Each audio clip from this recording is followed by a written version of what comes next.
आदरणीय विनंती करतो. प्रथमतः आदरणीय श्रीपती ढोले सरांचं स्वागत आदरणीय कुलदीप माने सर पुष्पगुच्छ देऊन प्रतिष्ठित करण्यात येतो. ढोले सर कुलदीप माने सरांची ओळख एक आमच्या टीम मधला अत्यंत भाग्यशाली व्यक्तिमत्व काय ज्यांची ओळख त्यांच्या मुला मुलीमुळे होते संपूर्ण भारत देशामध्ये. त्यांच्या मुलीला मागील 2 वर्षापूर्वी नीटमध्ये 720 पैकी 720 मार्क्स होते. आमचं तुमचं अवभाग्य की त्या मुलीचे वडील आपल्यासोबत आहेत. नेहा कुलदीप आणि डॉक्टर आता ते एम्स दिल्लीला या वर्षाला सेकंड इयरला ही मुलगी. तुमच्या माहितीसाठी सांगतो की अशा लोकांमध्ये आम्ही वावर करतो. त्यानंतर आदरणीय सकाराम ढोले सरांचं स्वागत हवाले सर श्रीकांत.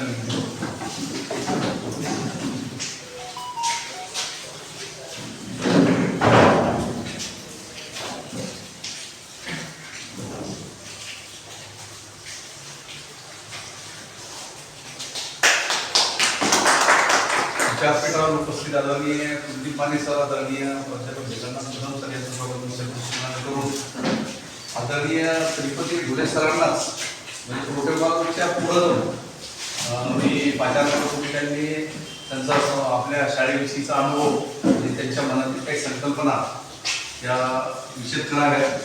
कारण शाळेचा वेळ आणि तुम्हाला देणं वेळ पूर्ण आणि सकाळ मोटरसह शेअर करावं अशी मी तुम्हाला विनंती करतो.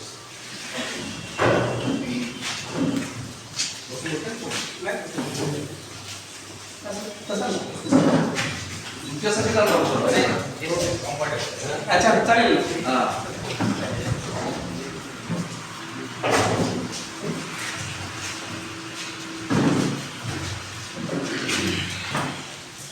पहिल्यांदा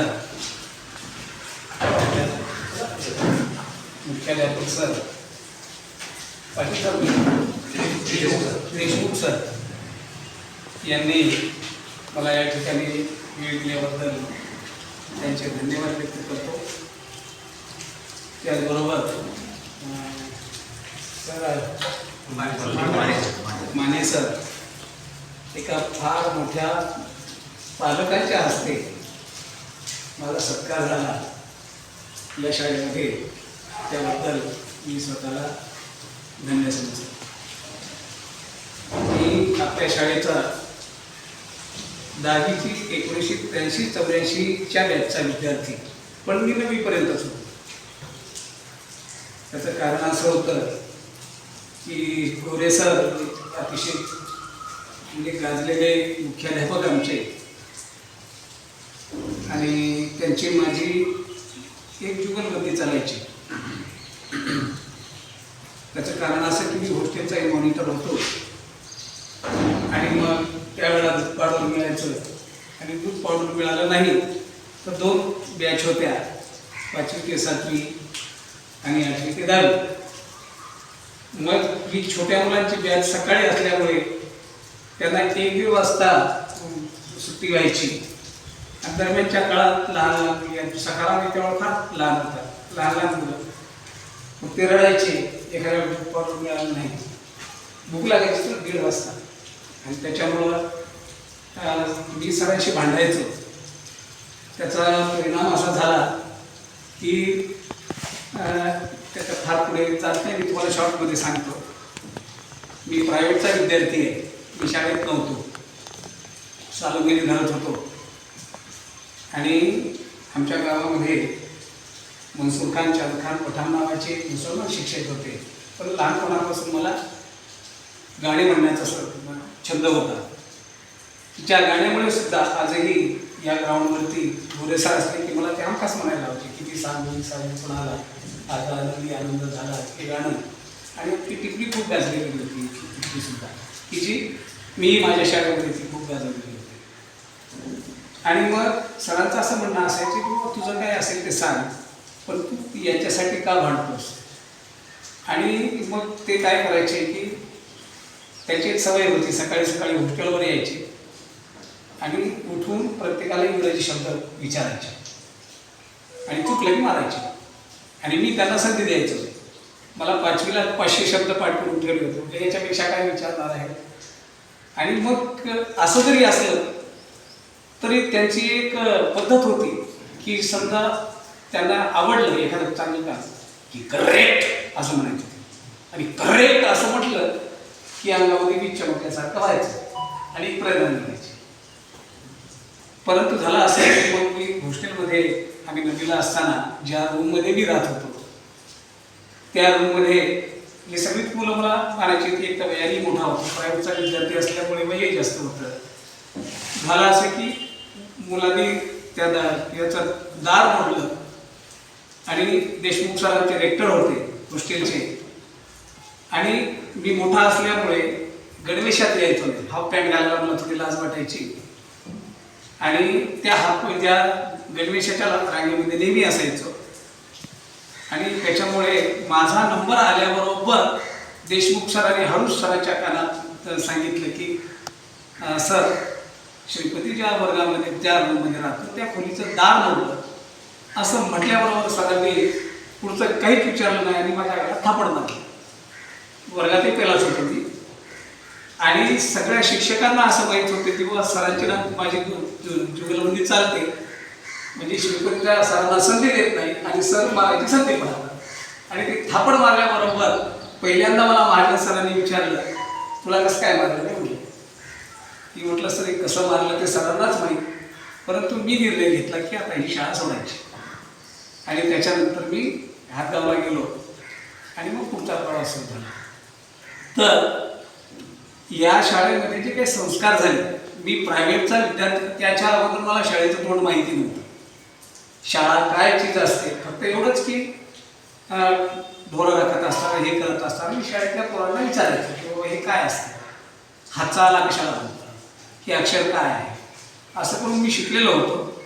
आणि प्रायव्हेटचा विद्यार्थी, त्याला बोर्डाची परीक्षा होती, ती बोर्डाची परीक्षा पास होऊन माझी TC सुद्धा ओरिजिनल नाही, अजूनही या शाळेच्या रेकॉर्डला माझी TC ओरिजिनल नाही. म्हणजे बोर्डाने जो काही मार्क मेमो दिला होता त्याच्या पाठीमागे शाईमध्ये लिहिलेली ती चिठ्ठी हे आहे, आणि त्याच्यावरती सरांनी मला ॲडमिशन दिलेलं होतं. आणि नंतर मग आमचे खूप जवळचे संबंध झाले, हा भाग काळ सोडून देतो.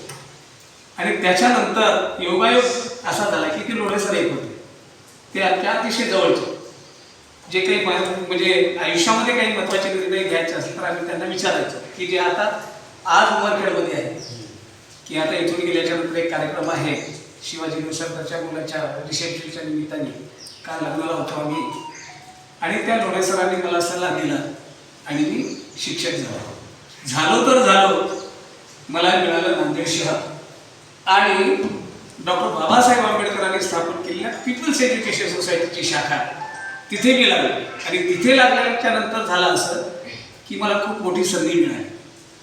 खूपच म्हणजे सुरुवातीपासून, कारण शेतात काम केले असल्यामुळं मला कधी नोकरी केली अजूनही मला वाटत नाही. 37 वर्ष मी नोकरी केली, मी 37 वर्ष नोकरी केली असं मला अजूनही वाटत नाही. म्हणजे मी काम केलं असं मला कधीच वाटत नाही. आणि मग आता बाबासाहेबांच्या संस्थेत राहिल्याच्या नंतर पहिल्यांदा बाबासाहेबांच्या, जसं बाबासाहेबांनी या देशाची घटना लिहिली आणि त्याचा एक सरनामा लिहिला, आम्ही भारताचे लोक, तुम्ही इथे बघून घेता की नाही मला माहिती नाही, परंतु मी माझ्या प्रार्थनेच्या अवस्थेत बघून घ्यायचं. मग त्याच्या अगोदर डॉक्टर बाबासाहेब आंबेडकरांनी पीपल्स एज्युकेशन सोसायटी स्थापन केली 8 जुलै 1945ला. आणि त्याचाही सरनामा लिहिला की ज्या सरनाम्यावर कुणीच कधीच विचार केला नाही. आणि मग तो सरनामा वाचल्याच्या नंतर माझ्या असं लक्षात आलं की एवढ्या लोकांनी एवढ्या शिक्षण संस्था स्थापन केल्या, परंतु कोणीही आपल्या संस्थेचा सरनामा लिहिला नाही. आणि डॉक्टर बाबासाहेब आंबेडकरांनी तो सरनामा लिहिला आणि त्या सरनाम्यामध्ये असं म्हटलं की पीपल्स एज्युकेशन सोसायटीचं म्हणजे उद्दिष्ट हे केवळ शिक्षण देणे नाही, तर पीपल्स एज्युकेशन सोसायटी अशा प्रकारचं शिक्षण देईल की आधुनिक भारताला जिची नितांत आवश्यकता आहे अशी नैतिक, बौद्धिक व सामाजिक लोकशाही संपूर्ण देशामध्ये प्रचलित होईल अशा प्रकारचं शिक्षण पीपल्स एज्युकेशन सोसायटी देईल. आणि मग शाळेच्या कार्यक्रमांच्या मध्ये मी असं बोलत असताना नेहमी असं म्हणायचो की जर बाबासाहेबांनी एवढ्या मोठ्या उद्देशाने ही शिक्षण संस्था स्थापन केली असेल तर आपण त्या दिशेने वाटचाल करीत आहोत का. आणि तेव्हापासून मी असं ठरवलं की आपण बाबासाहेबांच्या उद्देशाच्या दृष्टीने इथली जी शिक्षण व्यवस्था खरंच चालली, जर खऱ्या अर्थाने चालली, तर आज एखादा 9वीचा विद्यार्थी एखाद्या शिक्षकाला चाकू खुपसतो हे असे प्रकार घडले नसते. म्हणजे या शिक्षण प्रक्रियेने जसा प्रभाव टाकायला पाहिजे होता या देशावर तसा टाकला नाही. आणि म्हणून आपण काय करायचं की आपण त्या दृष्टीने प्रयत्न करायचे.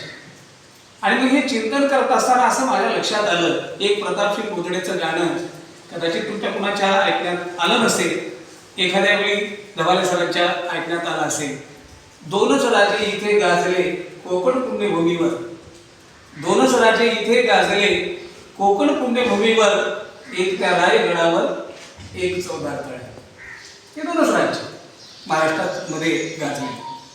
आणि मग 1945ला जर डॉक्टर बाबासाहेब आंबेडकरांनी पीपल्स एज्युकेशन सोसायटी स्थापन केली असेल तर त्यावेळेला डॉक्टर पंजाबराव देशमुखांच्या वरती बाबासाहेबांचा अत्यंत प्रभाव होता.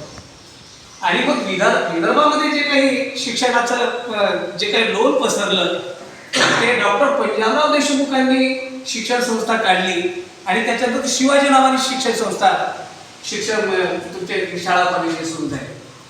आणि मग तेव्हा असं लक्षात आलं की किमान चला ठीक आहे, देश सोडून द्या, देश आपण थोडा वेळ बाजूला ठेवू. जहा महाराष्ट्र घडवायचा असेल आणि हा महाराष्ट्र आपण म्हणतो की दिल्लीचेही तख्त राखितो महाराष्ट्र माझा. दिल्ली म्हणजे दिल्लीवरती जर कुणाचा प्रभाव असेल आपल्या देशामध्ये स्टेटचा तर तो महाराष्ट्राचा प्रभाव आहे. त्याचं कारण असं आहे की या ठिकाणी जे महापुरुष निर्माण झाले ते दुसऱ्या राज्यांमध्ये अशा पद्धतीचे झाले. आणि मग ही ज्या दोन विचारधारा याचं जर कॉम्बिनेशन केलं आपण आणि त्या पद्धतीनं जर महाराष्ट्र घडला तर या देशाचं शैक्षणिक धोरण काय असावं हा महाराष्ट्र आपण केंद्राला सांगू शकतो. एवढी ताकद आपल्यामध्ये आहे. आणि म्हणून डॉक्टर पंजाबराव देशमुखांच्या निमित्ताने या ठिकाणी शिक्षण संस्था श्री शिवाजी शिक्षण संस्था या नावाने जो काही या ठिकाणी वातावरण तयार झालं आणि त्याचा जर तुम्ही खोलात जाऊन विचार केला तर आज तुमच्या लक्षात येईल की मराठ्यांना ओबीसी मधून आरक्षण द्या याच्यासाठी एका जरांगेला म्हणजे तळतळत्या उन्हात तिथे तळपत राहावं लागतं. तीच सवलत विदर्भाच्या मराठ्यांना अगदी इजी गोईंग मध्ये मिळून गेली. का? कारण हे एवढे द्रष्टी महापुरुष होते की त्यावेळेला डॉक्टर पंजाबराव देशमुखांनी सांगितलं की तुमच्या जातीच्या दाखल्यावरती कुणबी ही जात घ्या. आणि म्हणून इथल्या मराठ्यांना आरक्षणासाठी काहीही करावं लागत नाही तर सहज त्यांच्या पदरात पडलं. पण जे मराठवाड्यातले मराठी होते त्यांचं असं म्हणणं होतं की आमच्याकडे 500 एकर जमीन आहे, आमच्याकडे 50 नोकर लागतात, आम्हाला आयुष्यात कधी नोकरीची गरजच पडणार नाही.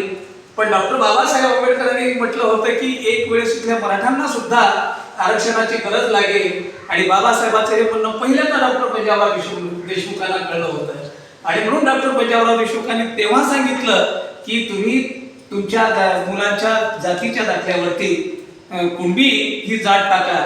आणि म्हणून आज विदर्भ जो काही पुढे गेलेला आहे, श्री शिवाजी शिक्षण संस्था, श्री शिवाजी विद्यालय, श्री शिवाजी वसतिगृह म्हणजे श्री शिवाजी महाराजांचा आदर्श डोळ्यासमोर ठेवून हे जे इथे शैक्षणिक वातावरण तयार झालं आणि आपण शिक्षकांनी हे दोन महापुरुष डोळ्यासमोर ठेवले.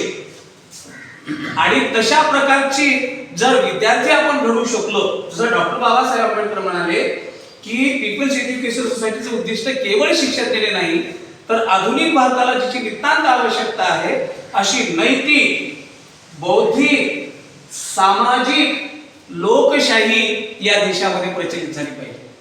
म्हणजे आता तुम्ही विचार करा की तुम्ही किती मोठ्या प्लॅटफॉर्मवर उभे आहात. श्री शिवाजी विद्यालय सातारीचे शिक्षक किती मोठ्या प्लॅटफॉर्मवर उभे आहेत.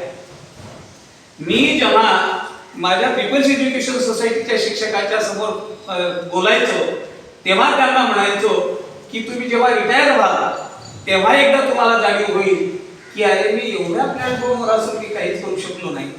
आणि जेव्हा तुम्ही शेवटचा क्षण मोजाल, शेवटचा जो क्षण असेल त्यावेळेला तुमचं मन म्हणेल की बेट्या तू एवढ्या मोठ्या प्लॅटफॉर्मवर उभा होतास परंतु काहीच करू शकला नाहीस. असं जेव्हा तुमचं मन तुम्हाला म्हणेल तेव्हा तुमची जे काही सर्व्हिस केलेली आहे तेही सगळी पाण्यात गेली आणि सगळंच पाण्यात गेलं. असे प्लॅटफॉर्म दुसरं कोणाला नाही. लक्षात घ्या. जे श्री शिवाजी नावाने सुरू झालेल्या शैक्षणिक संस्था आणि डॉक्टर बाबासाहेब आंबेडकरांनी ज्या काही पीपल्स एज्युकेशन सोसायटीच्या माध्यमातून सुरू केलेल्या संस्था आणि हा जो विचार आहे की दोनच राजे इथे गाजले कोकण पुण्यभूमीवर, एक त्या रायगडावर एक चौदार तळ्यावर. आणि या दोन महापुरुषांचा आदर्श डोळ्यासमोर ठेवून जर आपण वागलो तर या घडीला आपण असं म्हणू शकतो की स्वतःचं राज्य स्वराज्य हे निर्माण कसं करायचं हे छत्रपती शिवाजी महाराजांनी आपल्याला सांगितलं. आणि नुसतंच स्वराज्य निर्माण करून चालत नाही, ते चालवायचं कसं हे डॉक्टर बाबासाहेब आंबेडकरांनी सांगितलं. या दोनच महापुरुषांनी सांगितलं.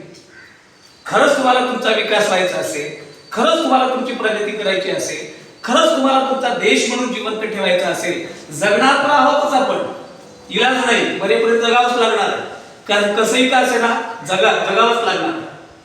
आणि म्हणून असा एक उद्देश घेऊन मी माझ्या पीपल्स एज्युकेशन सोसायटीमध्ये असा उपक्रम सुरू केला की पीपल्स एज्युकेशन सोसायटीच्या जेवढ्या शाखा आहेत त्याच्यावरून बाहेर पडलेल्या विद्यार्थ्यांचं दरवर्षी अधिवेशन घ्यायचं आणि त्यांच्याकडून ऐकून घ्यायचं की जसं आता मला जे कळतं, आपल्या या पिढीला जे कळतं त्याच्यापेक्षा आपल्या पुढच्या पिढीला हे जास्त कळतं. कारण ते आपल्या डोक्यावर आहे. आपल्याला जे दिसतं ते आपल्या डोक्यावर उभे असल्यामुळं त्याच्या पुढचं त्यांना दिसतं. म्हणजे आज बऱ्याच गोष्टी सरांना त्यांच्या मला वाटतं मुलगी का मुलगी बऱ्याच गोष्टी सरांना मुलीकडून विचारून घ्यायला लागत असते. त्याचे अर्थ विचारून घ्यायला लागत असेल की बेटा हे काय आहे आणि ते तुम्हाला अगदी क्षणात सांगेल. आणि म्हणून जर असं असेल तर येणाऱ्या ज्या पिढ्या आहेत माझ्या देशाचं भवितव्य कसं असावं याचा विचार हा त्यांच्या डोक्यात नाहीच असं आपण गृहीत धरू शकत नाही. आणि म्हणून आपण जर आता मी असं म्हटलं की पीपल्स एज्युकेशन सोसायटीच्या एवढ्या मोठ्या शाखा आहेत, अगदी बेंगलोर पासून तर इकडे बुद्धगयेपर्यंत महाराष्ट्रात तर आहेतच आहेत. औरंगाबाद तर एवढं मोठं नागशेर नावाचा फार मोठा परिसर आहे. आणि मग जर आपण त्यांचा विचार घेत राहिलो तर मी सांगतो की श्री शिवाजी विद्यालय सातारी आणि पीपल्स एज्युकेशन सोसायटीच्या शाखा या देशाचं राष्ट्रीय शैक्षणिक धोरण कसं असावं याचा ढाचा हे केंद्र शासनाला ते तयार करून देऊ शकतात. पण आपण काही गोष्टी गृहीत धरून चालत असतो. काही गोष्टी गृहीत धरून मी सरांशी आता बोलत असताना म्हटलं की मी 37 वर्षे सेवा केली आणि मी सेवानिवृत्त झालो. माझं म्हणणं असं आहे मी सेवा केलेली नाही, मी मजुरी केली. 37 वर्षे मी मजुरी केली कारण मी जे काम करत होतो त्याचा मोबदला मला मिळत होता. आणि ज्या दिवशी मोबदला थांबला असता त्या दिवशी माझं मी काम सोडलं असतं. मी ते बरं त्या मजुरीवर साधा नाही तर त्या मजुरीवरती मी माझं पूर्ण कुटुंब स्टँड करू शकलो, मी स्वतःला स्वावलंबी बनवू शकलो. पण मग एवढंच आपलं काम आहे का? मग तर आपलं एवढंच काम नाही. आपल्याला जर खऱ्या अर्थाने आपल्याला हा मानव जन्म मिळालेला आहे तर आपल्याला जेवढ्या लोकांना पेटवता येईल तेवढ्या लोकांना आपण पेटवलं पाहिजे. म्हणजे हा जो जागृतीचा दीप आहे तो सतत जळत राहील. आणि म्हणून आमच्या मित्रांच्या मध्ये चर्चा झाली चर्चा अशी झाली की आपण पहिल्यांदा 1983-84च्या बॅचचा आपण गेट टुगेदर घेऊ. परंतु हे गेट टुगेदर त्या ठिकाणी येणे, गप्पा मारणे, नाचणे, गाणे, भाषण करणे, गोडधोड खाणे, निघून जाणे, एवढं त्याचं स्वरूप राहणार. जर तुम्ही ठरवलं तर या देशाला तुम्ही वळण लावू शकता, या देशाला तुम्ही वळण लावू शकता. पण तुमचा विचार घेण्या इतपत तुम्ही तसे आहात असं वाटलं तर लोक ऐकतात, नाही तर लोक एकापेक्षा एक हे झालेले. परंतु आपली शाळा आता ही कधी ओपनिंग कधीची आहे सगळी 1963. आता 1963च्या पहिल्या बॅचचे बरेच सगळे लोक मेले असते. परंतु त्याच्यानंतर त्याच्या काही पिढ्या आपल्याकडे निर्माण झाल्या, तेव्हापासूनचे एवढे विद्यार्थी सगळ्या जगभरात पसरले असतील. आता आपले विद्यार्थी वेगवेगळ्या देशात असतील, परंतु माझ्या शाळेमध्ये कुठेतरी एकत्र येऊन आम्ही एकत्रपणे विचार करू शकतो अशा प्रकारची परिस्थिती आहे असं वाटलं तर अमेरिकेत असलेला विद्यार्थी सुद्धा तुम्हाला विचारेल की सर आपलं गेट टुगेदर कधी आहे आणि मला माझा हा विचार मांडायचा. पण तशा प्रकारचा प्रवाह आपण निर्माण करू शकतो का असा आमच्यामध्ये विचार झाला आणि आम्ही एक 1984चा ग्रुप तयार केला आणि त्याच्यामध्ये पहिल्यांदा फक्त तुम्ही मोकळं, फक्त मोकळा तुम्हाला वाटेल ते या ग्रुपवरती घ्या. आणि मग मी सदर सुरू केलं माझी पाट्याची शाळा. ही शाळा इथे नव्हती अगोदर, लवंगी मिरची कोल्हापूरची नाटक इथे या ठिकाणी झाल्यानंतर ही बिल्डिंग असते ती पलीकडे आपली पाट्याची शाळा होती आणि ते आपलं ऑफिस होतं. आणि त्यावेळेला अशा सुविधा नव्हत्या, पाट्या ठोकून शाळा होती. परंतु त्याचा परिणाम आमच्या अभ्यासावर कधीच झाला नाही. आम्हाला फॅन नव्हते म्हणून आमचा अभ्यास कधी झाला असं येत नाही. आजही आम्हाला आठवते की त्या ठिकाणी आमची जी घटक चाचणी व्हायची ती बाहेर बसून व्हायची जमिनीवर. आणि मग माझी पाट्याची शाळा असं लिहित असताना एक सदर मी सुरू केलं आणि पुढे लिहायला लागलं. आणि लिहायला लागल्याच्या नंतर मग आमच्या बॅचचा सगळ्यात मोठा झालेला विद्यार्थी शैलेश, म्हणजे तो म्हणजे ACT झाला आणि ACT झाल्याच्या नंतर त्याला राष्ट्रपती पुरस्कार मिळाला. म्हणजे वाईट गोष्टीचा प्रचार करायला कुणी पुढे येतं, चांगल्या गोष्टीचा प्रचार करायला काय अडचण आहे. म्हणून आम्ही असं ठरवलं की आपण शैलेशचा एक सत्कार करू. मग त्याच्यासाठी गेट टुगेदरचं निमित्त ठेवू, काहीतरी करू. आणि आमचं गेट टुगेदरचं थोडंसं लांबलं आणि मग मध्ये शिवाजीच्या मुलाचं लग्न आलं. ते केल्याच्या नंतर आज आम्ही असं ठरवलं होतं की उमरखेडमध्ये आर्यवैश्य जे हे आहे हॉल, तिथे शैलेशचा सत्कार करायचा. परंतु त्याला ऐनवेळी तिकडून मुंबईत फोन आला की एक पोलीस स्टेशन उडवून देण्याची धमकी आली आणि तो म्हणाला की बाबा मला कुठल्याही परिस्थितीमध्ये मुंबईत राहणं हे आज गरजेचं आहे. तो सकाळी निघून गेला. आता संध्याकाळी आमचा कार्यक्रम होईलच, त्याला कसं रूप राहील. परंतु म्हटलं की दरम्यानच्या काळामध्ये आपण आपल्या गुरुजन वर्गांना भेटून येऊया. योगायोग असा होता की आज लोढे सर त्या ठिकाणी आलेले आहेत, आम्ही त्याच्याशी गप्पा टप्पा मारून या ठिकाणी आलो. आणि आपला जर असं घडवायचं असेल तर जोपर्यंत तुमचं सहकार्य असत नाही, जोपर्यंत संस्था चालकांचं सहकार्य असत नाही, तोपर्यंत याला रूप येत नाही. आणि एकदा रूप आलं तर मी सांगतो तुमच्या शिवाजी विद्यालयाचं अधिवेशन हे विधिमंडळाच्या अधिवेशनापेक्षा लोकांना महत्वाचं वाटेल. कारण विधिमंडळामध्ये किंवा संसदेमध्ये काय चालतं हे आपण डोळ्यांनी पाहतो आणि आपण सुद्धा त्यांच्यावर ढकलून मोकळे होतो. प्रोडक्शन कुणाचं आहे? प्रोडक्शन आमचंच आहे ना. म्हणजे एखादा आता जसं शैलेशचा उदाहरण देत असताना या शाळेचा प्रत्येक शिक्षक म्हणेल की शैलेश हा माझा विद्यार्थी. पण एखादा गुंड निघाला तर नाही, मी होतो त्याला शिकवायला, पण प्रत्यक्ष माझा त्याचा काही संबंध होता तो आमच्याकडे, परंतु प्रत्यक्ष माझा त्याचा काही संबंध नाही असं आपल्याला म्हणता येऊ शकतं का? असं आपल्याला म्हणता येऊ शकतं. आणि म्हणून आपण जर असं ठरवलं, मला कोणीतरी सांगितलं आता सर सुद्धा रिटायर होणार आणि मी असं पाहिलं की माझ्या शाळेमध्ये सुद्धा एकदा रिटायर झाला की त्याने कधी पुन्हा शाळेकडे कोणच केलं. म्हणजे आता माझं संपलं. घरी जाऊन तरी काय केलं? घरी जाऊन काहीच नाही केलं. खाल्ला मरणाची वाट पाहिली, मरण आलं, निघून गेलं. एवढंच. रिटायर झाल्याच्या नंतर दुसरं महत्वाचं काम कोणतं असतं? मरणाची वाट पाहणे. त्याच्यापेक्षा दुसरं काहीच महत्वाचं काम नसेल. आणि त्याच्याविषयी कल्पना करणे किंवा ते कसं येईल आणि कसं येईल या कल्पनेनेच रात्रभर छताकडे बघत राहिले आणि उद्याचा दिवस काढला. त्याच्यापेक्षा तुम्ही असं म्हटलं पाहिजे की समजा उद्या जर माझ्या मरणाची बातमी आली, अरे कालच आमच्याकडे आला होता तो, माझी विद्यार्थी आहे. म्हणजे एवढा जर आपण दृष्टिकोन ठेवला तर मी सांगतो याच्या एवढी पुण्याची गोष्ट कुठलीही नसते. मी तुम्हाला सांगितलं मी काही रेग्युलरचा विद्यार्थी नाही.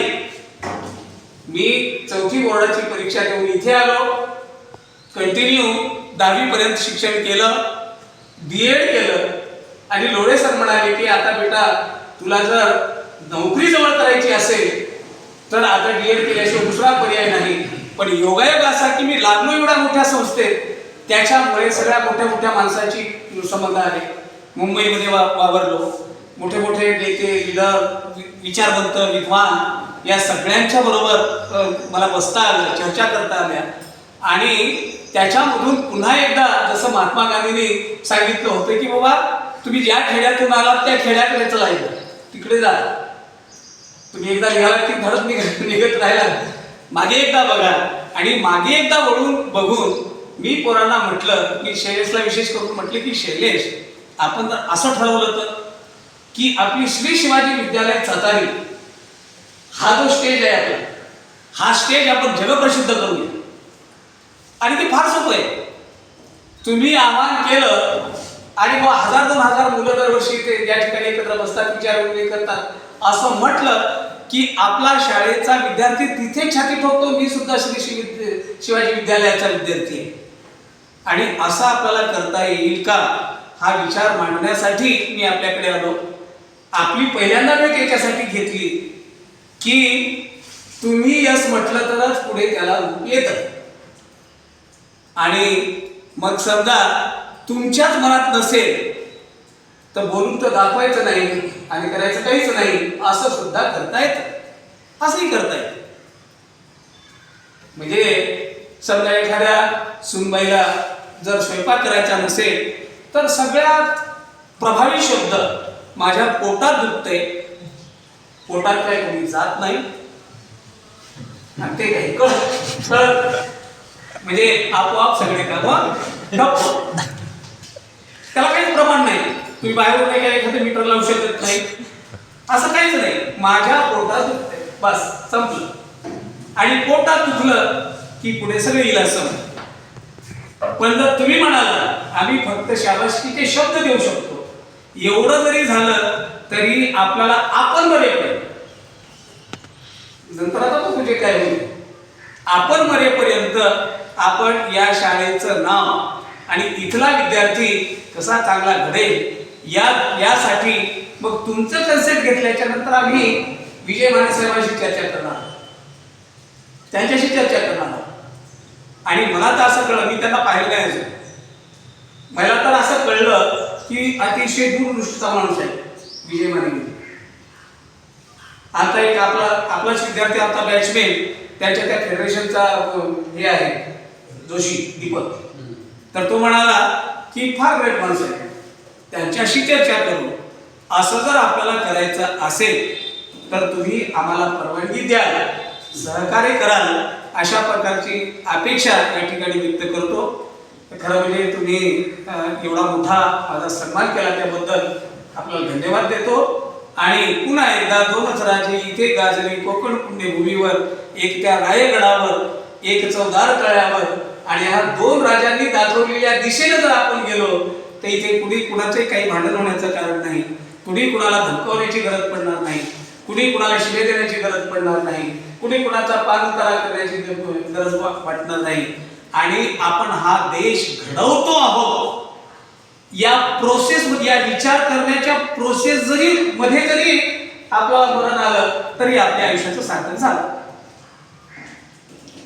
जसं आयुष्याचं सार्थक होणे कशाला म्हणतात की प्रत्यक्ष एखादी गोष्ट झालीच पाहिजे, गरज नाही त्या प्रोसेस मध्ये राहिलं. माझ्याकडे जेव्हा याचं जनगणनेचं काम आलं, जनगणनेचं काम आल्याच्या नंतर एक म्हातारी त्या ठिकाणी मी गेल्याच्या नंतर ती माळ ओढत होती, राम राम राम राम राम राम राम राम. त्या घरमालकाला म्हणजे तिच्या मुलाला विचारलं की बाबा हे किती वेळा करायचं, तर ते म्हणले तिला 1000 वेळा करायचं, पण न थांबता. मध्ये लिंक तुटली की मग पुन्हा पहिल्यापासून राम राम राम राम. म्हणजे असं केल्याच्या नंतर काय होते की असं केल्याच्या जर तुम्ही केलं की मग स्वर्गामध्ये जाते. परंतु खरी गोष्ट अशी आहे की 1000 वेळा तुम्ही कंटिन्यू म्हणू शकत नाही, ते लिंक तुटत राहते. आणि मग एकदा वन स्ट्रोक मध्ये काही 1000 वेळा होत नाही. पण दरम्यानच्या काळामध्ये तिचं जे म्हातारपणाचं उपद्रव मूल्य आहे, आता फारच गुलगुलू बोलायला माझ्यासोबत. म्हणजे हे जे असतं तिचं उपद्रव मूल्य कमी करणे आणि तिला सुखाचं जीवन जगता येणे आणि असं करत करत आयुष्याचा शेवट होणे, याला जीवनाचं सार्थक म्हणायचं. हाच स्वर्ग आहे. हेच सगळं, याच्यामध्ये सगळं ते जीवन सामावलेलं आहे. आणि म्हणून मी श्री शिवाजी विद्यालयाचा शिक्षक म्हणून, मी श्री शिवाजी विद्यालयाचा विद्यार्थी म्हणून मी अशा प्रकारचा प्रयत्न करीत माझा आयुष्याचा शेवट झाला. याच्या एवढं सुख हे कशातही नाही. ते सुख मिळवण्यासाठी आपण तयार व्हावं अशी पुन्हा एकदा आपल्याला विनंती करतो आणि थांबतो.